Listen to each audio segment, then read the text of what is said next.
All right, hey there, Danielle Matthews here. I am a post-traumatic growth specialist. I love helping people turn their pain into their purpose. And we've been doing a book club. So it is Monday. I'm on the East Coast of the US in Florida, so it's noon my time. This is when we join for book club. So hey, Peg. Hey, Jeannie. Glad you're here.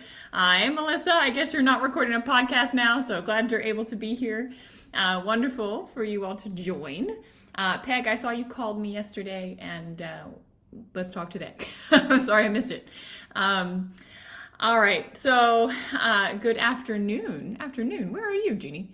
I guess it's afternoon. Noon here too. Okay, sorry. I'm like still in morning mode. I'm like, afternoon. I feel like the day just got started.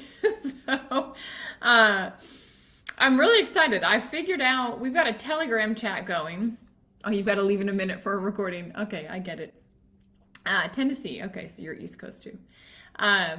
So I put in the Telegram chat for those of you part of book club. If you want to be part of our Telegram chat, it's just called Enlightened Minds. And I'm learning Telegram as we go. So I figured out how to do a poll. It looked like there was interest in doing a group meditation. So I wanted to kind of put some feelers out for those of you that are on right now. If you have a time of day that's better than another, if you want to do morning meditation, afternoon meditation, evening meditation, put your preferences. I will take them into consideration. The day did just get started, and it's May. I know, amazing, Peg. May 1st. Like this year is like full on. I can't believe it's already May. So let's dive in. I thought this was like, I was kind of like waiting for it, right? Like he's told us all the wonderful things. Melissa says, yes, just not Monday at noon when you record your podcasts. I know. We won't do meditation then. We'll find another time. So this chapter, obstacles to connecting to intention.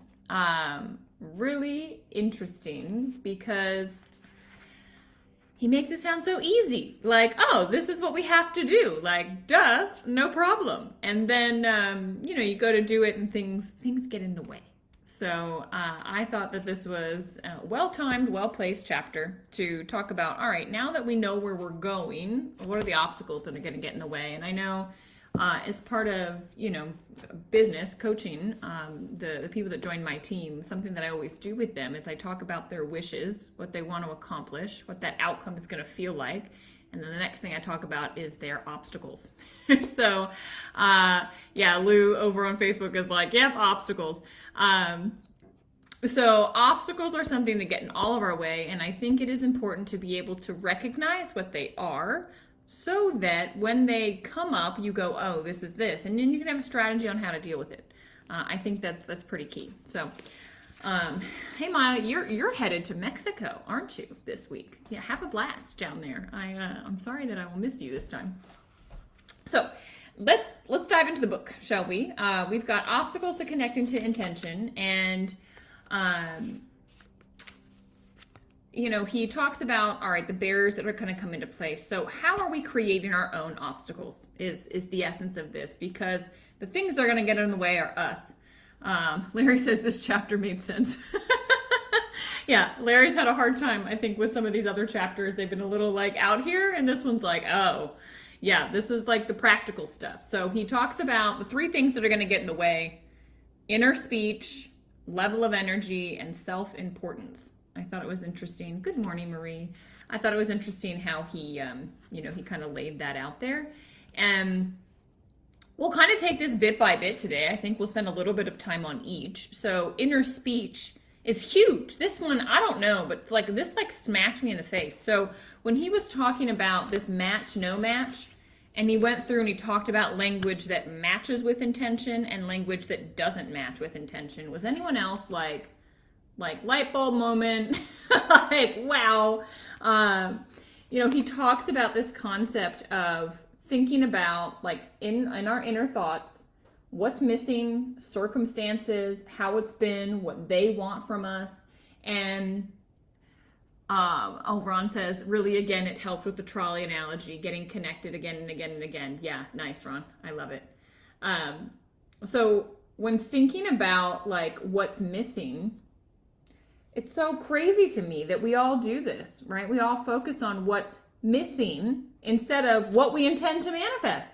And it's like, hello, if we're putting our energy onto what is missing, energy follows attention. So if we're thinking about what we don't have, we're going to make more of what we don't have. Like, it is gold. I agree with you, Peg. Like, this inner talk stuff is gold. You just need, like in my ASEA business, right? I watch it happen to people all the time. Oh, well, I don't have this, I don't have that, I don't have this rank, these people went away. And like, everyone's talking about what they're missing, not, I'm going to become, a thousandaire. I am going to have an international business. Like, people don't stay in that energy. They stay in the BS. And so they keep getting more of the BS. And he says, what do you intend to manifest? So I thought this would kind of be fun. All right. Yes. Law of attraction explained again. Yeah, Jennifer. And I like the way that he does this, because it's like, it's great to understand the law of attraction or the law of vibration, but like, what do you actually do? Right? Like, what are the words that are being said or not said that are causing the problem?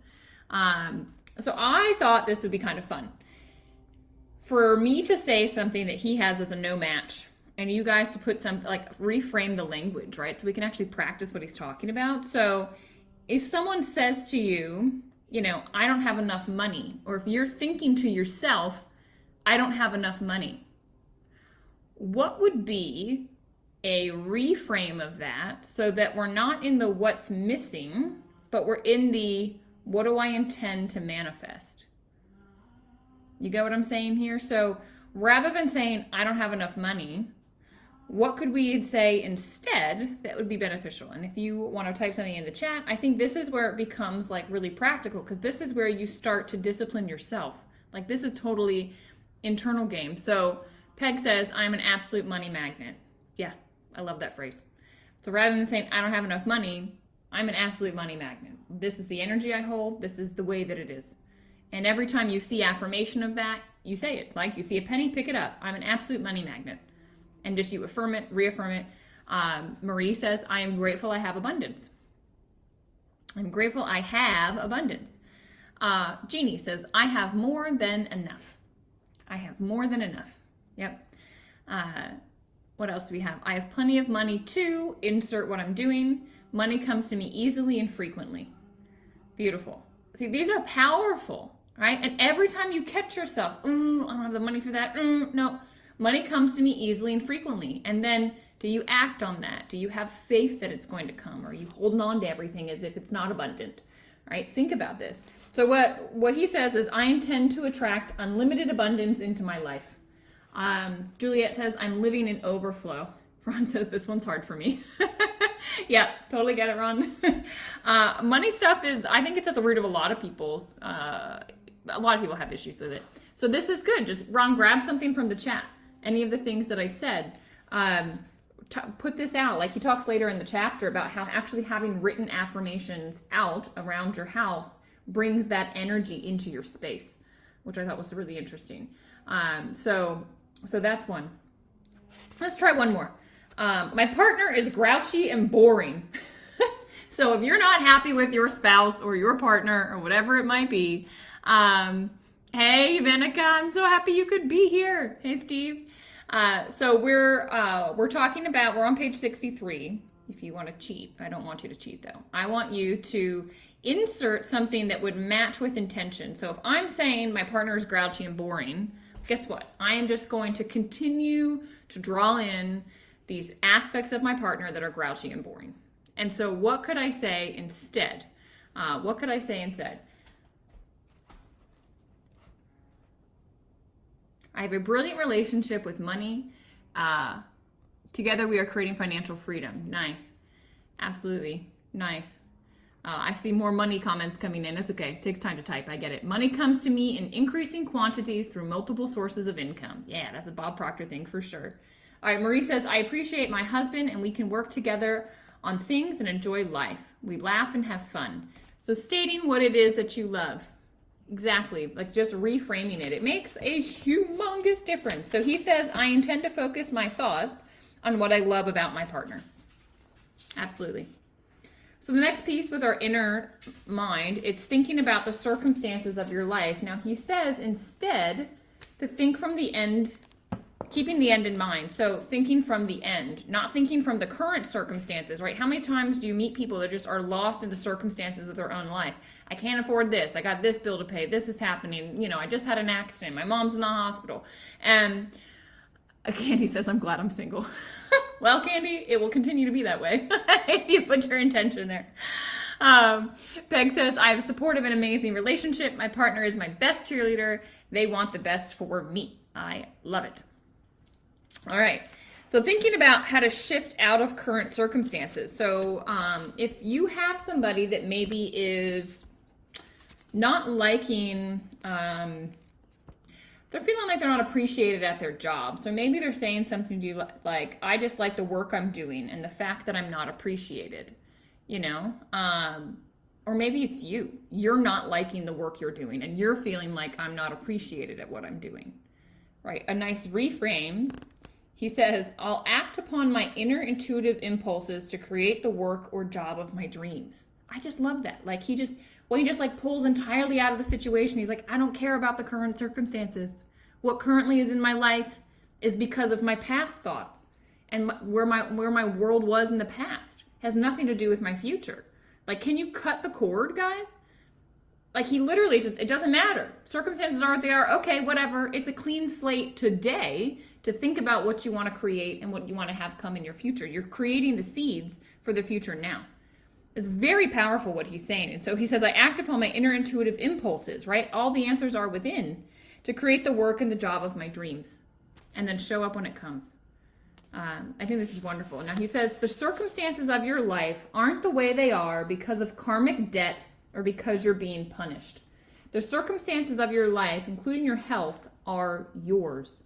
Somehow they showed up in your life, so just assume that you participated in all of it. Your inner speech is uniquely your own creation, and it's responsible for attracting more of the circumstances that you don't want. So being very aware of, if you look around and you look at the things you don't like in life, in your current circumstances, just acknowledge that something attracted them, whether you're consciously or subconsciously, you know, doing it, and then think about, what do I want instead? And focus on what you want instead, while giving gratitude to what you have. He also says, thinking about what has always been. This is similar to like your circumstances or, oh, well, I've always had this issue, or I've always had back pain, or I've always insert whatever it is, reframing this. I've always been poor. I intend to attract wealth and prosperity in unlimited abundance. Like, I just think it's so wonderful how he's like very much has shown us, here's a reframe that matches with intention, and here's what's not working. You know, so you can really put it into perspective for yourself. Let's see, maybe we'll do the last one. The last bit was thinking about what they want for you. How many people feel like there's some they out there? Maybe relatives, maybe parents, maybe siblings, maybe some people that aren't even on this earth anymore that are impacting what you're doing. I see it in family, right? I think we see it most often in family, but I can see it in some of my like extended family that are doing things because of someone who's not even on the planet with us anymore, you know, felt a certain way about it and expected certain things. I think it's wild what we do, you know, because of family. Yeah, Ivanica says, yep. She feels that one. How about this one? I make myself sick trying to please everyone. How many people have fallen into the people pleaser category where you're doing things to please others? This is something that I see a lot of people fall into, thinking that, like, you know, they'll only be loved if they make others feel good. Oldie moldy stories. Yeah, Peg, I love that. He says, I'm on purpose and doing what I signed up to do in this lifetime. All right, so staying on point. Definitely Jennifer and Charlotte are saying, yeah, I have in the past, Larry says. Yes, that was me for years, Marie says. People pleaser for sure, says Jennifer. Yeah, it is a thing. We've all, I think, fallen in there. And then, nice, getting out of that part of my life. Absolutely. Absolutely. All right. So that, I thought that was fun. This, like, that inner thinking piece, when he talked about inner speech is a big deal, I really loved how he gave examples. I totally thought that was like dynamite. I tagged that page to just come back to, because it's like, just think about whatever oscillates in your head all the time. Like, you know yourself. And like, what are those limiting thoughts that jump in? And then how can you reframe it? And if you get stuck, put it in Telegram. Like, we can help you reframe. I think that would be a really good practice. Is sometimes when you're so in your own story and in your own stuff, you're like, I can't see out of it. Like, this is all I see. So how could it be differently? And like, we can just give you a new phrase. I used to hate doing stuff online, like hated showing up online. And then I switched it and wrote a note on my computer that says, I absolutely love the creativity that flows from me when I get online. It's just like a simple reframe. And then I started to have fun with posting online, right? Like, it's like such an interesting thing, this mind of ours, and we can impact it. So yeah, I agree, Larry. This was like a phenomenal section. Journaling helps. Yeah, good suggestion. I agree. Journaling is for sure a really nice practice. Do it in the morning or in the evening or whatever it might be. Hey, Christy, glad you could join us. All right, so now let's go. Page 68 is when he got into your level of energy. And he talks about how basically higher energy dissolves and converts lower energy. When you have darkness, like light coming into darkness, basically the dark becomes light. And he says the same thing with high frequency energy, the low frequency has to come up to it. So I wanted to read, there was a part on page 72 that I wanted to read. So here we go. Don't use weakening energies employed by those around you. Other people can't bring you down if you're operating at higher energies. Why? Because higher and faster energies nullify and convert lower and slower energies. It's not the reverse. If you feel that lower energies of those around you are bringing you down, it's because you're joining them at their energy level. That was like slap in the face. Okay? This is amazing, guys, when you realize the power you have to shift the people around you and also you. Like, if you just hold a higher energy, period, end of sentence, that's all that's needed. Like, the rest dissolves away. I'm fortunate enough, I get to, my battery's low. We got 20%. Hopefully it stays in there, Instagram. If I go away, come to Facebook. I didn't notice my battery was low, and I don't have a plug near me.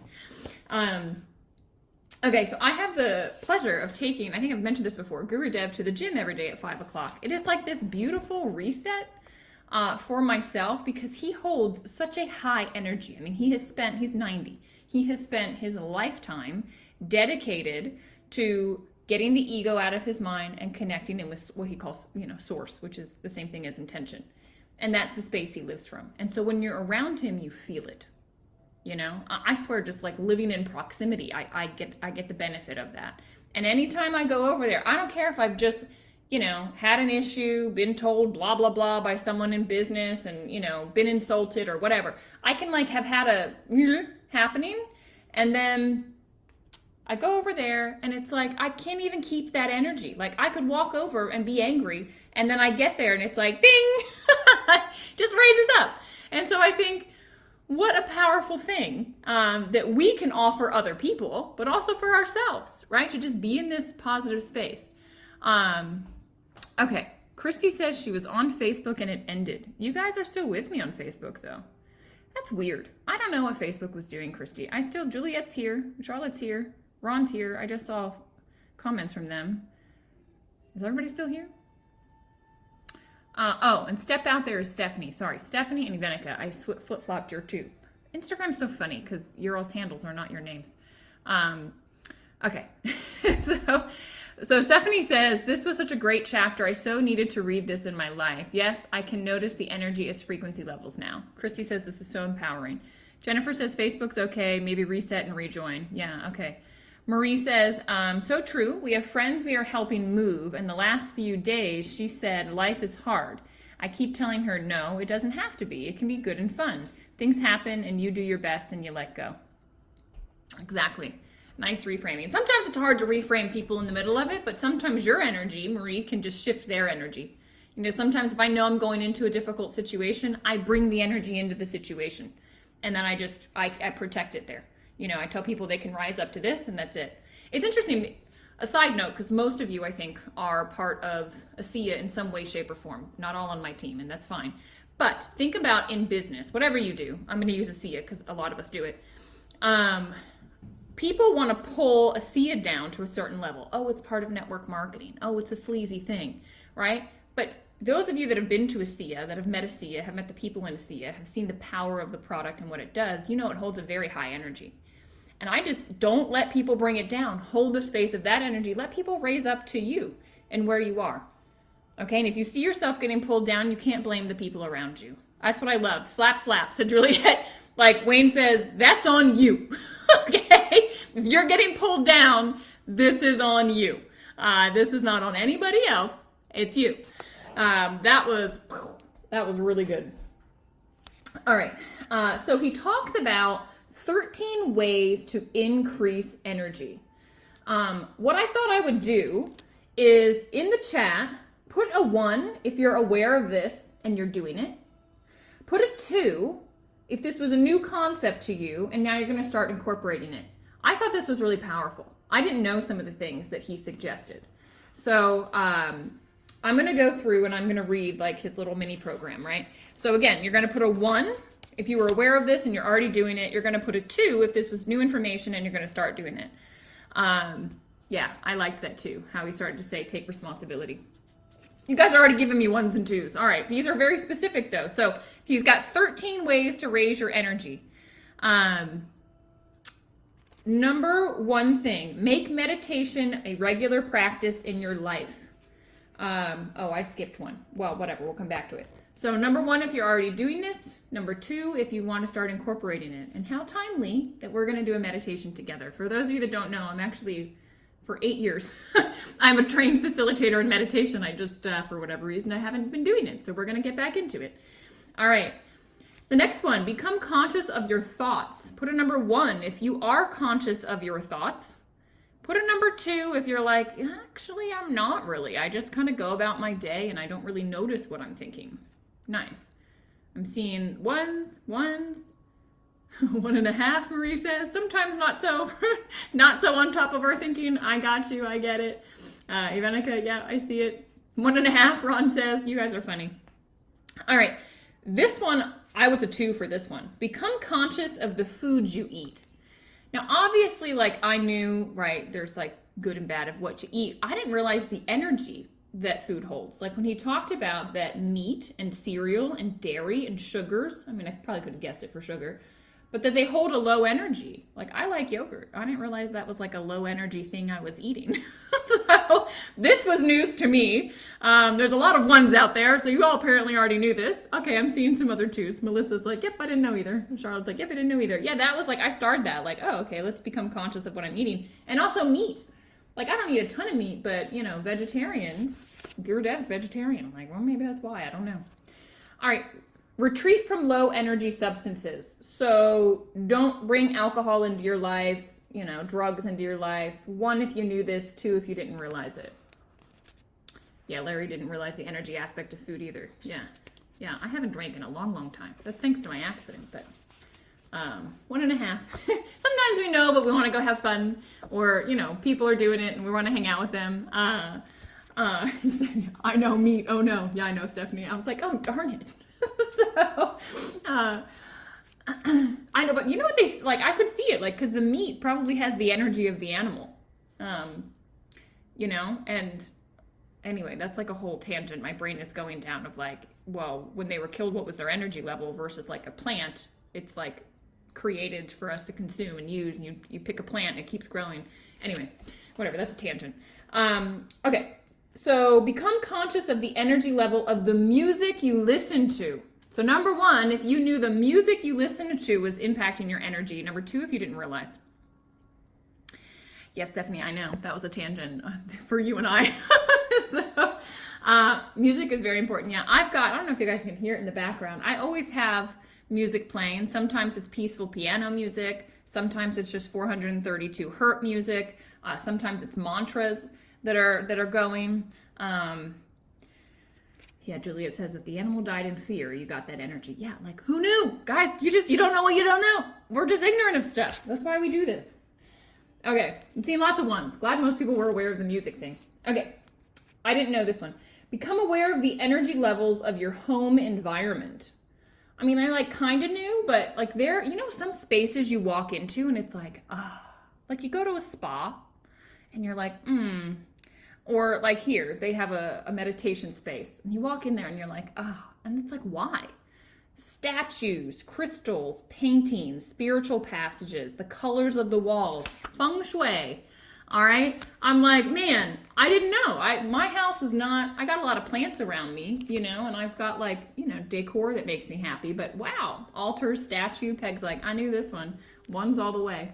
Yeah. If anyone's good at feng shui, come on over. Larry says 2, but I had an idea of it. Yeah. How about this? Reduce your exposure to the very low energy of commercial and cable TV. A 1 if you knew this, a 2 if you didn't.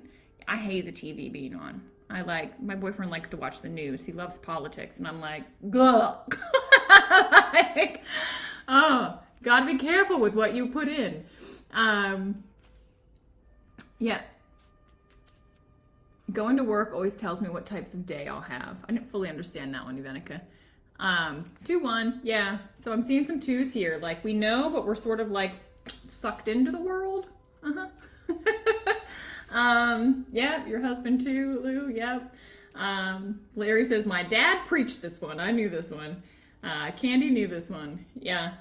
Okay, next one. Enhance your energy field with photographs. Interesting idea. I actually did this intuitively. Like I've got some pictures on my fridge of like really happy memories. Like my parents and I at the Grand Canyon during COVID when nobody was there but us. It was phenomenal. I was like, this is a once in a lifetime. It's a really happy memory. It's like every time I see that, I get happy. So who knew that? Yeah. Yeah, wonderful. Stephanie said I stopped TV for years, but then thought about it, but never thought about it that way. Yeah. Okay, the next one, become conscious of the energy levels of your acquaintances, friends, and extended family. So who is like totally aware of who they're hanging out with and who's like, brah, I'm stuck around these people that I shouldn't be. We won't tell them. So don't worry. Yeah, 1.5. Marie's like, yeah, some good, some bad, got it. Marie's a lot of 1.5s. All right. Nice. I'm seeing a lot of 1s. I'm glad you're consciously aware. That's what I love about ASEA. It's like the most consciously aware people. I love hanging out with people in ASEA. Juliet says 1, but it's difficult sometimes. Yeah. And sometimes you just have to monitor, like, okay, I know I'm going to hang out with this person to honor our relationship and just, give yourself some like detox time after, if you will, like the meditation or something. Monitor your activities and where they take place. So, are you attending lectures or are you going to the bar, right? Like where are you putting your energy? All of you are on here, so I'd say you all get a 1, right? We are actively taking time to think about these things. The next one, extend acts of kindness, asking nothing in return.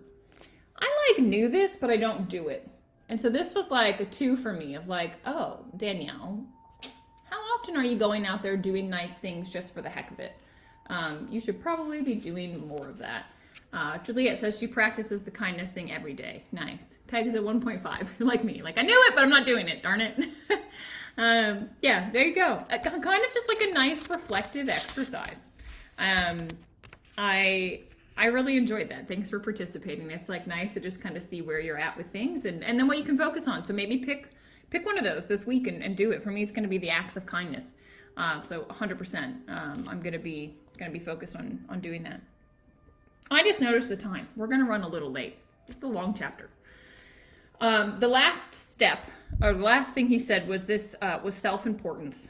And what he said about this is the problem is when you misidentify who you truly are by identifying yourself as your body, your achievements, and your possessions. Then you identify people who have accomplished less as inferior, and your self-important superiority causes you to be constantly offended in one way or another. This misidentification is the source of most of your problems, as well as most of the problems of humankind. Feeling special leads us to our self-importance. I thought this was really interesting because this is basically ego, right? He talks about self-importance, and I took that as, identifying with my ego, which the ego is so sneaky. It is so sneaky. I'm just gonna like bullet point for those that maybe didn't get this, or just to like solidify, and maybe there's 7, maybe put in the one that like you were like, darn it, that's me. Like I see my ego flaring up in this situation. Again, just like to help identify for yourself. So the first way, he says, stop being offended. That which offends you only weakens you. This is your ego at work convincing you that the world shouldn't be the way it is. Yep. So let me know if that's you. The next one was let go of your need to win. You're not winnings or your victories. You may enjoy competing and have fun in a world where winning is everything, but you don't have to be there in your thoughts. There are no losers in a world where we all share the same energy source. Let go of needing to win by not agreeing that the opposite of winning is losing. That is your ego's fear. I used to have that a lot. Like, I want to win. Get out of my way, I'm winning. Totally had that. Probably because I was an athlete. I don't know. Maybe there's some healthy bits of that. I don't know. I think he says it's like healthy to like compete, but just know that even if you lose, it's not the end of everything. All right. The next one, let go of your need to be right. Whoa. When you let go of the need to be right, you're able to strengthen your connection to the power of intention.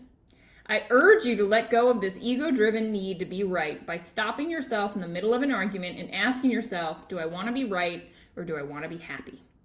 When you choose the happy, loving, spiritual mode, your connection to intention is strengthened. Wowzers. Jennifer says, uh-oh. I love that. Okay, number 4. Let go of your need to be superior. True nobility isn't about being better than someone else. It's about being better than you used to be. How was that for anyone? I love the eyeballs. Danica's like, uh-oh, there's me. Number 5, let go of your need to have more. Uh-oh. The mantra of the ego is more. It's never satisfied. No matter how much you achieve or acquire, your ego will insist that it isn't enough. I have run into that because I was like big on goals for a long time. And it was like, more, keep going. And then I get there and it's like, more, get there, more. And it's like, when does this ever end? And then I realize it doesn't end because that's an ego game. So definitely recognize myself there.